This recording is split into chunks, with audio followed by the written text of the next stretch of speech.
3월 2일 수요일 오늘을 여는 말씀 함께 나누겠습니다. 사도신경으로 신앙 고백하겠습니다. 나는 전능하신 아버지 하나님 천지의 창조주를 믿습니다. 나는 그의 유일하신 아들 우리 주 예수 그리스도를 믿습니다.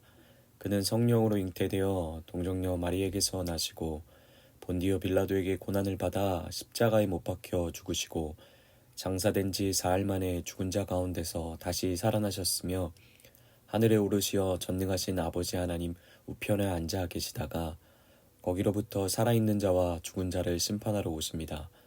나는 성령을 믿으며 거룩한 공교회와 성도의 교제와 죄를 용서받는 것과 몸의 부활과 영생을 믿습니다. 아멘. 오늘 우리 가운데 주신 말씀은 역대하 35장 20절에서 27절 말씀입니다. 역대하 35장 20절에서 27절 말씀입니다. 다 함께 읽겠습니다.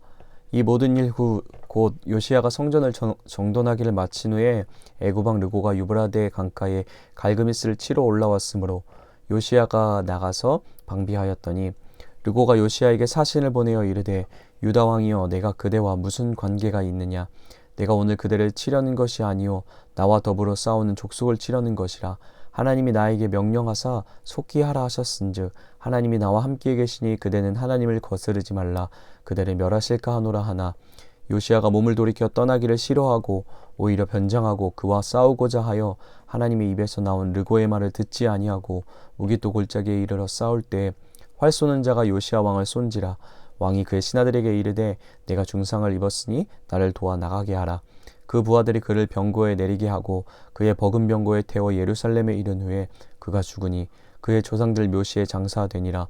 온 유다와 예루살렘 사람들이 요시야를 슬퍼하고 예레미야는 그를 위하여 애가를 지었으며 모든 노래하는 남자들과 여자들은 요시야를 슬피 노래하니 이스라엘 규례가 되어 오늘까지 이르렀으며 그 가사는 애가 중에 기록되었더라.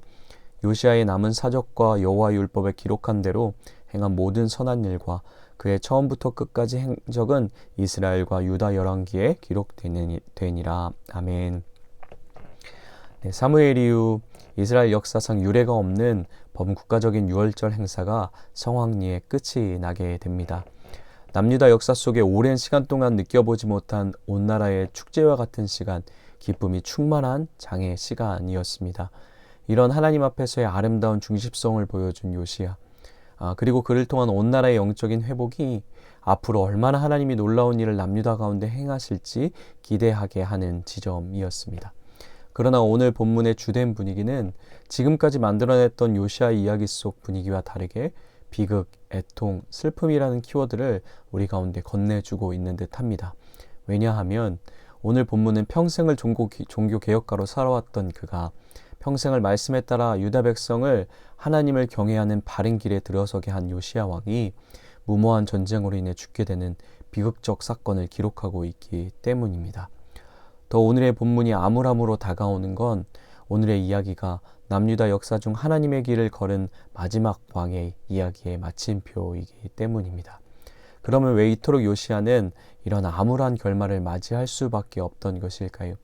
그리고 이 이야기를 통해서 하나님은 오늘 우리 가운데 무슨 이야기를 해주고 싶으신 걸까요? 이제 차근차근 본문을 통해 그 답들을 발견해 봤으면 좋겠습니다. 20절, 21절입니다. 이 모든 일 곧 요시야가 성전을 정돈하기를 마친 후에 애굽왕 르고가 유브라데 강가에 갈그미스를 치러 올라왔으므로 요시야가 나가서 방비하였더니 르고가 요시야에게 사신을 보내어 이르되 유다 왕이여 내가 그대와 무슨 관계가 있느냐 내가 오늘 그대를 치려는 것이 아니요 나와 더불어 싸운 족속을 치려는 것이라 하나님이 나에게 명령하사 속히 하라 하셨은즉 하나님이 나와 함께 계시니 그대는 하나님을 거스르지 말라 그대를 멸하실까 하노라 하나. 아멘. 다방면의 획기적이고 포괄적인 여러 종교 행사들을 마친 후 애굽왕 르고와 마주하는 장면입니다. 아시리아의 왕을 돕기 위해 애굽왕 르고가 큰 군대를 이끌고 유브라데스 강 쪽으로 진군하고 있는 중이었습니다. 그가 남유다 지역, 곧 가나안 지역을 지나가려고 할 때 어떠한 이유에선지 요시야가 지나가려고 하는 르고 왕과 군대를 막아서고 있는 장면입니다. 21절에 애굽왕 르고는 이런 요시야를 향해 자신이 이곳을 지나 아시리아를 돕고자 하는 것은 하나님의 명령을 따르는 것이고 이것을 방해하는 것은 하나님을 거스르는 일이니 자신을 대적하지 말 것을 부탁합니다.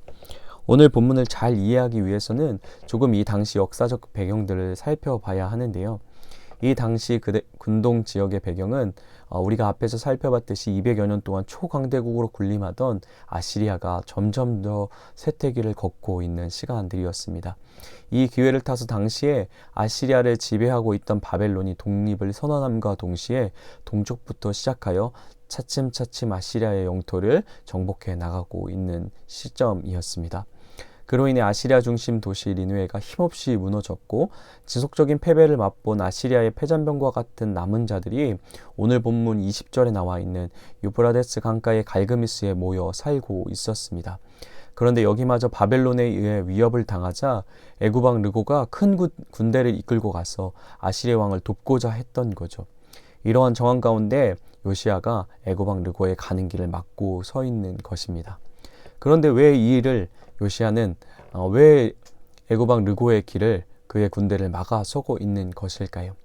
여러 가지 이유가 있겠지만 궁극적인 이유는 지금까지 남유다 역사는 아시리아를 통해 많은 어려움과 고생을 하게 됩니다. 므낫세 이야기에서도 우리가 봤듯이 자기 할아버지가 포로로 잡혀가는 일을 경험하기도 하죠. 그런데 지금 그 나라가 쇠퇴해 가고 있는데 만약에 애굽이 이것을 도와 바벨론과의 전쟁에서 이기게 되어 혹여나 그로 인해 아시리아가 다시 한번 일어나게 된다면 유다에게 미칠 영향력에 대해 요시야는 미리 두려움으로 걱정하고 있는 것이었습니다. 이러한 이유로 요시야는 르고 왕 앞길을 막아서고 있는 거였죠. 결과는 어땠을까요? 22절입니다. 요시야가 몸을 돌이켜 떠나기를 싫어하고 오히려 변장하고 그와 싸우고자 하여 하나님 입에서 나온 르고의 말을 듣지 아니하고 무기또 골짜기에 이르러 싸울 때 요시야의 이러한 엉뚱하고 무모한 행동이 결국은 애굽왕 르고와의 전쟁을 치르게 합니다. 24절 25절입니다. 그 부하들이 그를 병거에 내리게 하고 그의 버금 병거에 태워 예루살렘에 이른 후에 그가 죽으니 그의 조상들 묘시에 장사되니라. 온 유다와 예루살렘 사람들이 요시야를 슬퍼하고 예레미야는 그를 위하여 애가를 지었으며 모든 노래하는 남자들과 여자들은 요시야를 슬피 노래하니 이스라엘 규례가 되어 오늘까지 이르렀으며 그 가사는 애가 중에 기록되었더라. 요시야는 변장을 하고 르고 왕과의 전쟁에 나가게 됩니다. 그럼에도 불구하고 적군의 궁수에 의해 발각되어 요시야는 치명상을 입게 되죠. 우여곡절 끝에 가까스로 부하들에 의해 예루살렘으로 돌아오긴 했지만 그는 죽음을 맞이할 수밖에 없게 됩니다. 이러한 요시야의 죽음에 대한 이유를 요시야가 죽을 수밖에 없던 이유에 대해서 본문은 무엇이라고 이야기해주고 있을까요? 22절 우리가 함께 봤듯이 후반부에 그건 하나님의 입에서 나온 르고의 말을 듣지 아니하였기 때문이라고 이야기해주고 있습니다. 요시야는 평생을 하나님을 사랑하고 말씀을 순종하는 삶을 살아왔던 사람입니다. 남유다 왕들 중 가장 하나님의 말씀과 가깝게 지냈던 사람이기도 했습니다. 이런 요시야는 남유다 그리고 온 이스라엘의 흥망성쇠가 무엇으로부터 결정되는지 잘 알고 있던 사람입니다. 나라 가운데 임하는 안정의 방식, 평안의 방식, 그리고 구원은 오직 하나님께로부터만 오며 하나님의 말씀을 정직하게 따라가는 삶으로 결정되어지는 것을 누구보다 잘 알고 있던 그였습니다.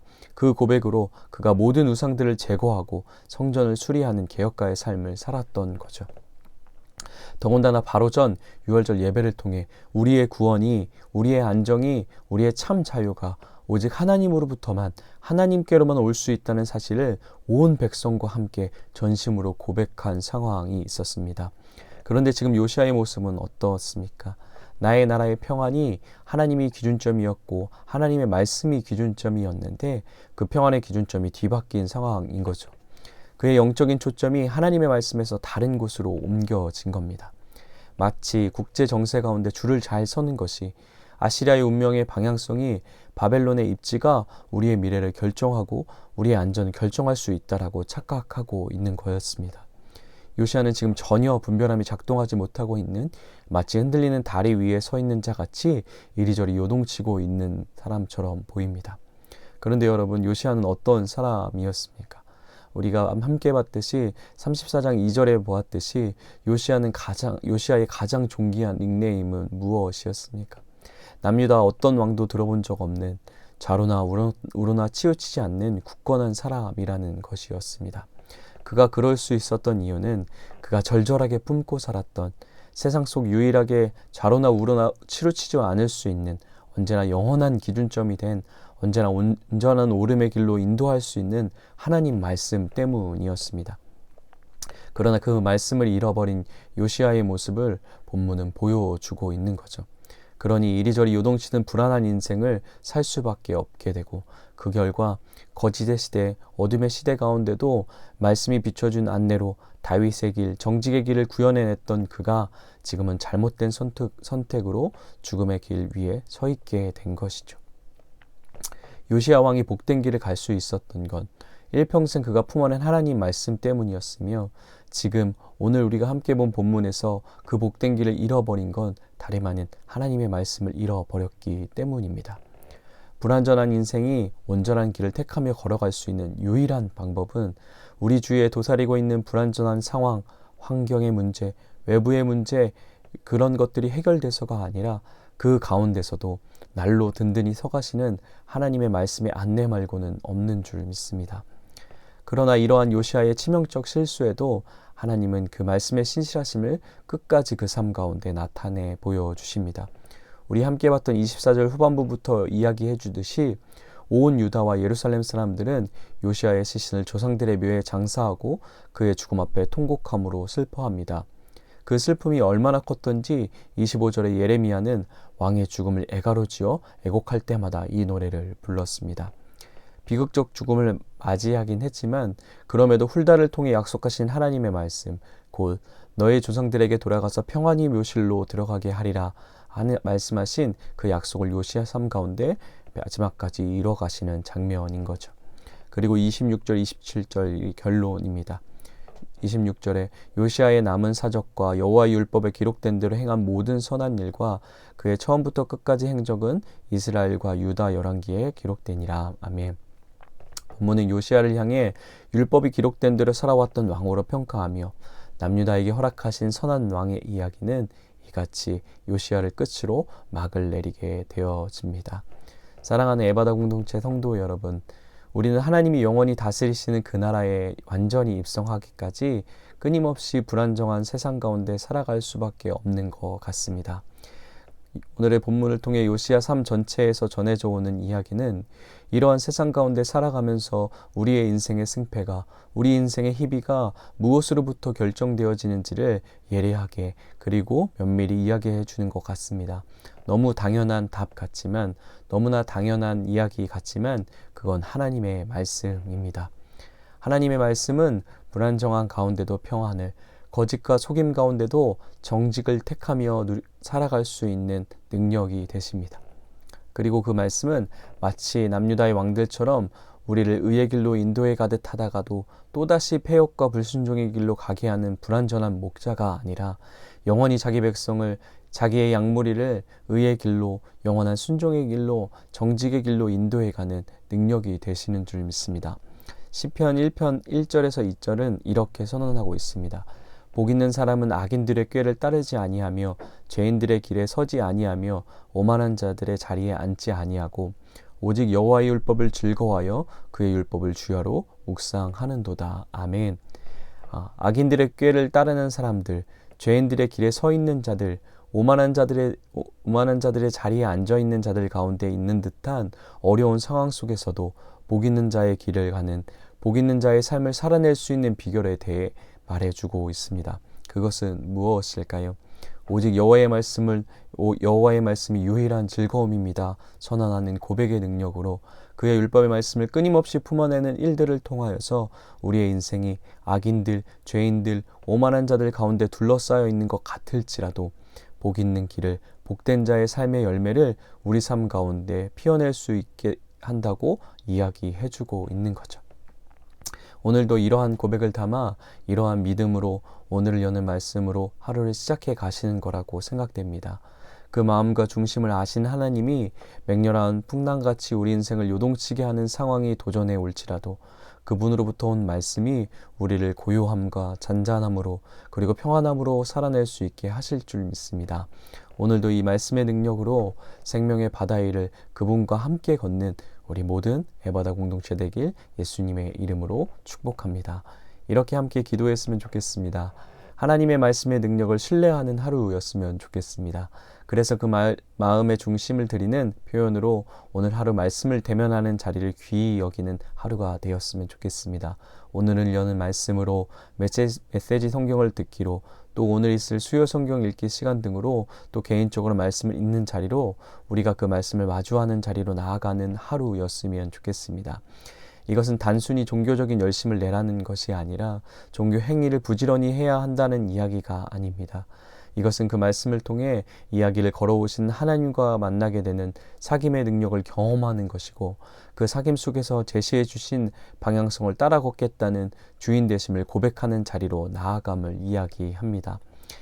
이러한 말씀을 읽는 것뿐만 아니라 대면하는 것뿐만 아니라 그 말씀이신 예수님을 사귀는 그 예수님의 목자 되심을 경험하는 하루가 되게 해달라고 함께 기도했으면 좋겠습니다. 두 번째는 교회와 동역하고 있는 기관 그리고 교회에서 기도하고 있는 선교사님들을 위해 함께 손모았으면 좋겠습니다. 모든 삶과 사역과 예배 가운데 말씀이 중심이 되는 모든 것을 잃어도 그 말씀을 잃어버리지 않는 모든 사역과 예배가 될 수 있도록 기도해 주셨으면 좋겠습니다. 세 번째로 나라와 그리고 대선을 위해 또 특별히 열방을 위해 그 중에서도 지금 전쟁으로 신음하고 있는 러시아와 우크라이나를 위해 함께 기도했으면 좋겠습니다. 마지막으로 공동체 기도 제목은 윤서영 집사님을 위해 함께 기도했으면 좋겠는데요.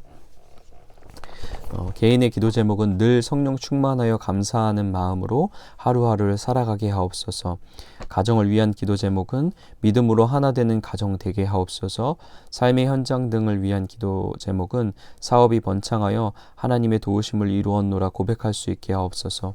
교회를 위한 기도 제목은 사랑으로 하나 되어 서로를 위해 염려해주고 기도해주며 기쁨이 넘치는 교회 되게 하옵소서. 사회와 나라 온 세계를 위한 기도 제목은 질병으로 인한 고통받는 이들이 없게 하시고 마음껏 예배드리고 친교하며 살아가게 하옵소서. 네, 이 모든 기도를 함께 전심으로 기도하시고 각자의 자리에서 주기도문으로 예배를 마치도록 하겠습니다.